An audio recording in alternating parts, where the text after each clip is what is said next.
Hi hello friends, എല്ലാ കൂട്ടുകാർക്കും പുതിയൊരു റിവ്യൂയിലേക്ക് സ്വാഗതം. നമ്മളെല്ലാവരും കാത്തിരുന്ന ആ ഒരു ഭാഗം നാളെയാണ് കേട്ടോ വരാൻ പോണത്. വേറൊന്നുമല്ല, നമ്മുടെ പ്രകാശൻ പണി കൊടുക്കാൻ വേണ്ടി ലക്ഷ്മിയുടെ അടുത്തേക്ക് ഒരു ഗുണ്ടേനെ പറഞ്ഞയക്കുന്നുണ്ട്. ആ ഗുണ്ട നാളെ ലക്ഷ്മിയുടെ ഫ്ലാറ്റിലേക്ക് കടന്ന് കയറിയിട്ട് ലക്ഷ്മീനെ തള്ളി മറിച്ചിട്ട് കട്ടിലേക്ക് ഇടുന്ന ഒരു പ്രൊമോ ആണ് കാണിച്ചത്. അത് ആലോചിച്ച് നമ്മുടെ പ്രകാശൻ നല്ല സുഖമായിട്ട് കിടന്ന് ഉറങ്ങുന്നുണ്ട്.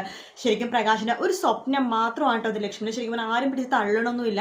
ലക്ഷ്മിനെ കൊല്ലാൻ വേണ്ടി പ്രകാശൻ പറഞ്ഞയച്ച ഗുണ്ട ഉണ്ടല്ലോ, ആ ഗുണ്ട നമ്മുടെ സേനന്റെ ആളാണ്, അതായത് CS-ന്റെ ആളാണ്. സേനൻ പറഞ്ഞിട്ട് പ്രകാശിനെ അയച്ചു കൊടുക്കാൻ വേണ്ടി ഒരു വീഡിയോ ഉണ്ടാക്കൽ മാത്രമാണ് ആ ഗുണ്ട ചെയ്യുന്നത്. പക്ഷെ പ്രകാശിന്റെ ഒരു പണി കിട്ടും, ശരിക്കും ഒരു പണി കിട്ടും. വിക്രത്തിനെ നോന്താ മാത്രം പ്രകാശിനെ നോവത്തുള്ളൂ. അതുകൊണ്ട് വിക്രത്തിന് ഒരു ഇരുട്ടടി തന്നെയാണ് ലക്ഷ്മിയും അതുപോലെ തന്നെ നമ്മുടെ കാർത്തികയും കൂടി വിചാരിച്ചിരിക്കുന്നത്. കുറച്ചുനാള് ചുരുണ്ട് കൂടി ഒരു മൂലക്ക് കിടക്കട്ടെ, ഓഫീസിലേക്ക് ശല്യം വരില്ലല്ലോ.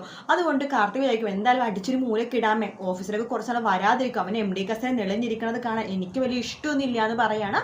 എന്നാൽ അങ്ങനെ ചെയ്യാമെന്ന് വിചാരിച്ച് നമ്മുടെ ലക്ഷ്മിയും കാർത്തിയും കൂടി ഗുണ്ടനെ തിരിച്ച് ആ പ്രകാശിനെതിരെ തിരിക്കുകയാണ്.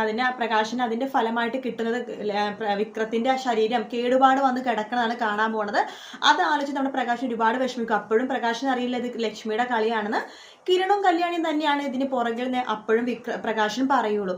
എന്തായാലും വിക്രത്തിന് പണി കിട്ടുന്നത് അവിടെ ഇരിക്കട്ടെ. അതിനുശേഷം നമുക്ക് നാളെ വേറൊരാൾക്ക് കൂടി പണി കിട്ടുന്നുണ്ട്, മനോഹറിന്റെ ഷാരി ശരിക്കും നല്ല രീതിയിൽ തന്നെ കൊടയാൻ പോകുകയാണ്. അങ്ങനെ ഷാരി നിന്നെ ഞാൻ വെച്ചേക്കില്ല, നീ മര്യാദയ്ക്ക് എൻ്റെ മോളുടെ ജീവിതത്തിൽ നിന്ന് പോയിക്കുമെന്ന് പറയുമ്പോൾ മനോഹർ തിരിച്ചൊരു ഇത് വെക്കും. നിങ്ങൾ എൻ്റെ ഭാര്യയുടെ, അതായത് സരിയുടെ യഥാർത്ഥ അമ്മയിലെന്നുള്ള സത്യം ഞാൻ പറഞ്ഞാലേ അവൾ വിശ്വസിക്കും. ഞാൻ ആ സത്യം പറയണോ? നിങ്ങൾ ആ സത്യം അറിയാതിരിക്കാൻ വേണ്ടിയല്ലേ താരുടെ തലയിലടിച്ചത്. അതുകൊണ്ട് ഒരു ഉപകാരം ഇല്ലാതായിപ്പോ.